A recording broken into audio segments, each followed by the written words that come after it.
নমস্কার বন্ধুরা, সুপ্রভাত। আজ আমি অবনীন্দ্রনাথ ঠাকুরের লেখা রাজকাহিনী গ্রন্থ থেকে শিলাদিত্য গল্পের প্রশ্নোত্তর আলোচনা করব। আশা করি গল্পটা সকলের পড়া আছে। আমি এখানে শুধুমাত্র প্রশ্নোত্তরগুলোই আলোচনা করছি। 1 নম্বর প্রশ্ন, বৃদ্ধ ব্রাহ্মণ বড়ই একাকী, বড়ই সঙ্গীহীন ছিলেন। কার লেখা, কোন গল্প থেকে নেওয়া হয়েছে? বৃদ্ধ ব্রাহ্মণের পরিচয় দাও। ব্রাহ্মণ মনে মনে কি প্রার্থনা করতেন? শিশু সাহিত্যিক অবনীন্দ্রনাথ ঠাকুরের লেখা শিলাদিত্য গল্পটি থেকে প্রদত্ত উক্তিটি নেওয়া হয়েছে। বল্লভীপুরে সূর্যকুণ্ড নামে একটি অতি পবিত্র কুণ্ড ছিল। সেই কুণ্ডের এক ধারে একটি প্রকাণ্ড সূর্য মন্দির ছিল। এই মন্দিরেই বৃদ্ধ ব্রাহ্মণ পুরোহিত ছিলেন। তার কোনো পুত্র কন্যা, বন্ধু বান্ধব, ভৃত্য, অনুচর বা শিষ্য কেউ ছিল না। একাকী মন্দিরে তেজস্বী ব্রাহ্মণ দীপদান, ঘণ্টাধ্বনি, উদয় অস্ত 2 সন্ধ্যা আরতি সকল কাজ শীর্ণ হস্তে সম্পন্ন করতেন। ব্রাহ্মণ প্রত্যক্ষ সূর্যদেবের সেবা করতেন এবং মনে মনে সূর্যদেবের কাছে একজন সঙ্গী প্রার্থনা করতেন, যার হাতে মন্দিরের সমস্ত দায়িত্ব তুলে দিয়ে তিনি নিশ্চিন্ত হতে পারবেন। 2 নম্বর প্রশ্ন, সূর্যদেব ভক্তের মনোবাঞ্ছা পূর্ণ করলেন। ভক্ত কে? কার কোন মনোবাঞ্ছা সূর্যদেব পূরণ করলেন? কিভাবে তার মনোবাঞ্ছা পূর্ণ হল? প্রদত্ত উক্তিটি শিশু সাহিত্যিক অবনীন্দ্রনাথ ঠাকুরের লেখা রাজকাহিনী গ্রন্থের শিলাদিত্য নামক গল্পের অন্তর্গত। বল্লভীপুরের সূর্য মন্দিরের তেজস্বী বৃদ্ধ ব্রাহ্মণ পুরোহিত হলেন ভক্ত। বৃদ্ধ পুরোহিত প্রত্যক্ষ সূর্যদেবের সেবা করতেন এবং মনে মনে সূর্যদেবের কাছে একজন সঙ্গী প্রার্থনা করতেন, যার হাতে মন্দিরের সমস্ত দায়িত্ব তুলে দিয়ে তিনি নিশ্চিন্ত হতে পারবেন। তার এই মনোবাঞ্ছা সূর্যদেব পূরণ করেছিলেন। একদিন পৌষ মাসের প্রথম দিকে সূর্যাস্তের পর, যখন ঘন কুয়াশায় চারদিক অন্ধকার, বৃদ্ধ পুরোহিত অতি কষ্টে প্রকাণ্ড মন্দিরের লোহার দরজা সবেমাত্র বন্ধ করেছে, সেই সময় ম্লান মুখে এক ব্রাহ্মণ কন্যা পুরোহিতের আশ্রয় প্রার্থী হয়ে আসেন। ব্রাহ্মণ প্রথমে তাকে আশ্রয় দিতে দ্বিধাবোধ করলেও পরে সূর্যদেবের ইঙ্গিতে তাকে আশ্রয় দেন এবং এইভাবেই কন্যাসম স্ত্রীলোকটিকে তার সঙ্গী হিসাবে পান। 3 নম্বর প্রশ্ন, কন্যাটি সুলক্ষণা অথচ তার বিধবার বেশ। কন্যাটির পরিচয় দাও। সে কোথায় আশ্রয় চেয়েছিল ও কেন? কার কোন ইঙ্গিতে সে আশ্রয় পেয়েছিল? প্রদত্ত উক্তিটি শিশু সাহিত্যিক অবনীন্দ্রনাথ ঠাকুরের লেখা রাজকাহিনী গ্রন্থের অন্তর্গত শিলাদিত্য গল্পের অংশ। কন্যাটি ছিলেন ব্রাহ্মণ সন্তান। তিনি গুর্জর দেশের বেদবিদ ব্রাহ্মণ দেবাদিত্যের একমাত্র কন্যা ছিলেন। তার নাম ছিল সুভাগা। কন্যাটি বল্লভীপুরের সূর্য মন্দিরে আশ্রয় চেয়েছিল। কন্যাটি বিয়ের রাতে বিধবা হওয়ার অপরাধে দুর্ভাগী বলে সকলে মিলে তাকে দেশ ছাড়া করেছিল। প্রথমে তার মা সঙ্গে থাকলেও বর্তমানে মা না থাকার ফলে সে সম্পূর্ণরূপে অনাথ হয়ে একাকী আশ্রয়হীন হয়ে পড়েছিল। তাই সে বৃদ্ধ পুরোহিতের কাছে সূর্য মন্দিরে আশ্রয় চেয়েছিল। বৃদ্ধ ব্রাহ্মণ প্রথমে কন্যাটিকে মন্দিরে আশ্রয় দিতে ইতস্তত করলেও তার অন্তর থেকে কেউ যেন তাকে কন্যাটিকে আশ্রয় দেওয়ার কথা বলে। কিন্তু দীর্ঘ 80 বছর ধরে একনিষ্ঠভাবে সূর্যদেবের সেবা করার পর সম্পূর্ণ অজ্ঞাত এক বালিকার হাতে শেষ বয়সে মন্দিরের দায়িত্ব তুলে দিতে ব্রাহ্মণের মন চায় না।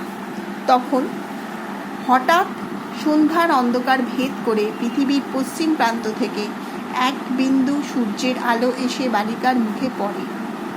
এই ঘটনা প্রত্যক্ষ করে ব্রাহ্মণের মনে হয় যেন স্বয়ং ভগবান সূর্যদেব তাকে ওই বালিকাকে নিজের সেবাদাসী হিসাবে মন্দিরে আশ্রয় দেওয়ার জন্য ইঙ্গিত করছেন। ব্রাহ্মণ কর জোরে সূর্যদেবকে প্রণাম জানিয়ে সুভাগাকে মন্দিরে আশ্রয় দেন। 4 নম্বর প্রশ্ন,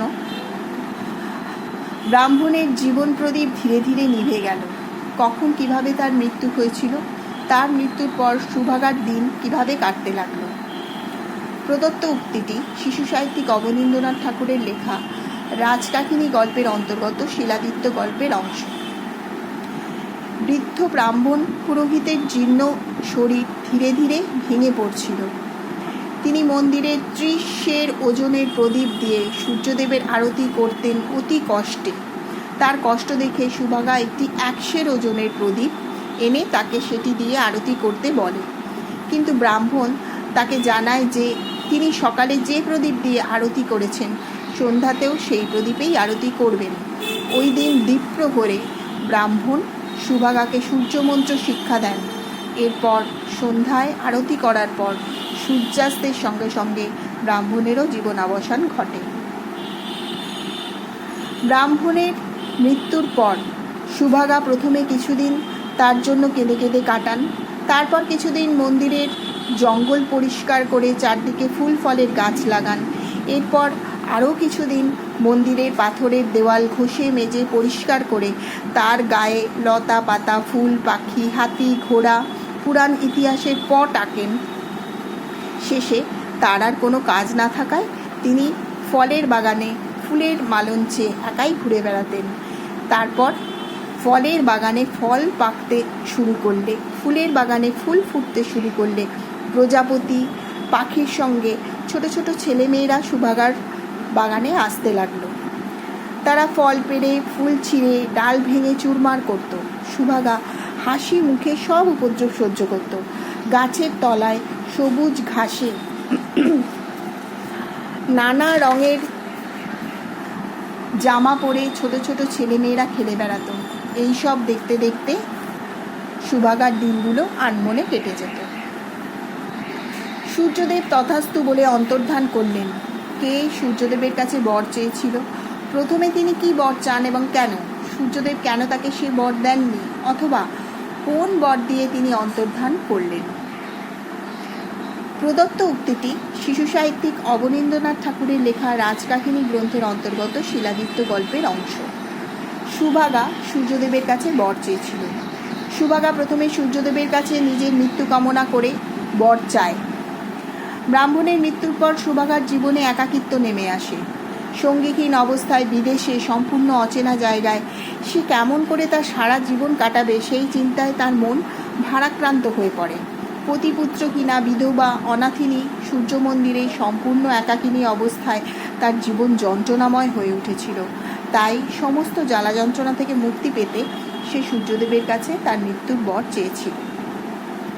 সূর্যদেব তাকে মৃত্যুবর দেননি, কারণ দেবতার বরে মৃত্যু হয় না, দেবতার অভিশাপে মৃত্যু হয়।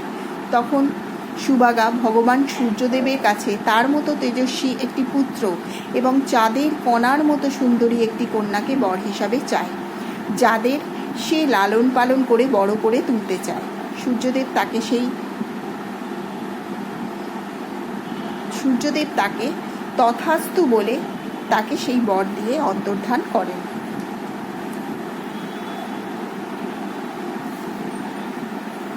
ছ নম্বর প্রশ্ন, সূর্যদেবের বর সফল হলো।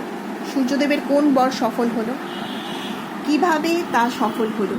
কিভাবে সুভাগা বুঝলো যে গায়বীকে এই পৃথিবীতে বেশি দিন ধরে রাখা যাবে না? প্রদত্ত উক্তিটি শিশু সাহিত্যিক অবনীন্দ্রনাথ ঠাকুরের লেখা রাজকাহিনী গ্রন্থের অন্তর্গত শিলাদিত্য গল্পের অংশ। সুভাগা ভগবান সূর্যের কাছে একটি পুত্র ও কন্যা সন্তান লাভের বর চায়। সূর্যদেব তার এই মনোবাঞ্ছা পূর্ণ করেন, তার বর সফল হয়। সূর্যদেব বর দিয়ে অন্তর্ধান করার পর সুভাগার চোখে ঘুম নেমে আসে। সে পাষাণের উপর আঁচল পেতে শুয়ে পড়ে। ভোরবেলা ঘুমের ঘোরে সুভাগা শুনতে পায় তার মালঞ্চে দুটি পাখি খুব সুন্দর গান করছে। ক্রমে সকাল হলে তার মুখে সূর্যের আলো এসে পড়লে সে তাড়াতাড়ি উঠে বসতে গেলে আঁচলে টান পড়ায় তাকিয়ে দেখে তার কোলের কাছে কচি দুটি ছেলে মেয়ে ঘুমিয়ে আছে। সূর্যদেবের বরে সুভাগা পুত্র ও কন্যা সন্তান লাভ করল। এইভাবে সূর্যদেবের বর সফল হল। সকলের চোখের আড়ালে নির্জন মন্দিরে জন্মগ্রহণ করেছিল বলে সুভাগা তার সন্তান দুটির নাম ডাকেন গায়েব গায়েবী। দেবতার মতো সুন্দর সন্তান দুটিকে সুভাগা কোলে নিয়ে মন্দিরের বাইরে আসেন। তখন পূর্ব দিকে সূর্যদেব উদয় হচ্ছিলেন এবং পশ্চিম দিকে চাঁদ অস্ত যাচ্ছিলেন। সুভাগা দেখে গায়েবের মুখে সূর্যের আলো ক্রমশ ফুটে উঠতে লাগলো, আর গায়েবীর কালো চুলে চাঁদের জ্যোৎস্না ধীরে ধীরে নিভে গেল। এই ইঙ্গিতের মাধ্যমে সুভাগা বুঝতে পারে যে পৃথিবীতে গায়েবীকে বেশি দিন ধরে রাখা যাবে না। 7 নম্বর প্রশ্ন, সুভাগা সেই সূর্যমূর্তির সম্মুখে ধ্যানে বসলেন। কেন তিনি সূর্যদেবের ধ্যানে বসেছিলেন? উদ্ধৃতাংশটি শিশু সাহিত্যিক অবনীন্দ্রনাথ ঠাকুরের লেখা রাজকাহিনী গ্রন্থের অন্তর্গত শিলাদিত্য গল্পের অংশ। ব্রাহ্মণের মৃত্যুর পর মন্দিরের বাগানে প্রজাপতি ও পাখির আনাগোনা, ছোট ছোট ছেলে মেয়েদের খেলাধুলা দেখে আনমনে সুভাগার দিন কাটত। কিন্তু বর্ষা আসায় প্রবল পূবের হাওয়ায় সুভাগার সাধের বাগান তছনছ হয়ে যায়। পাখির ঝাঁক হাওয়ার মুখে উড়ে যায়। প্রজাপতির ভাঙা ডানা ফুলের পাপড়ির মতো চারিদিকে ছড়িয়ে পড়ে। ছেলের দল অদৃশ্য হয়। সুভাগা আবার একাকী হয়ে পড়ে। নিঃসঙ্গ অবস্থায় অতীত জীবনের করুণ কাহিনী মনে করে তার হৃদয় ভারাক্রান্ত হয়ে পড়ে। বৃদ্ধ ব্রাহ্মণ পুরোহিত, যিনি দুর্দিনে তার মতো অভাগিনীকে মন্দিরে আশ্রয় দিয়েছিলেন, তার কথা মনে করে সুভাগা কাঁদতে থাকে।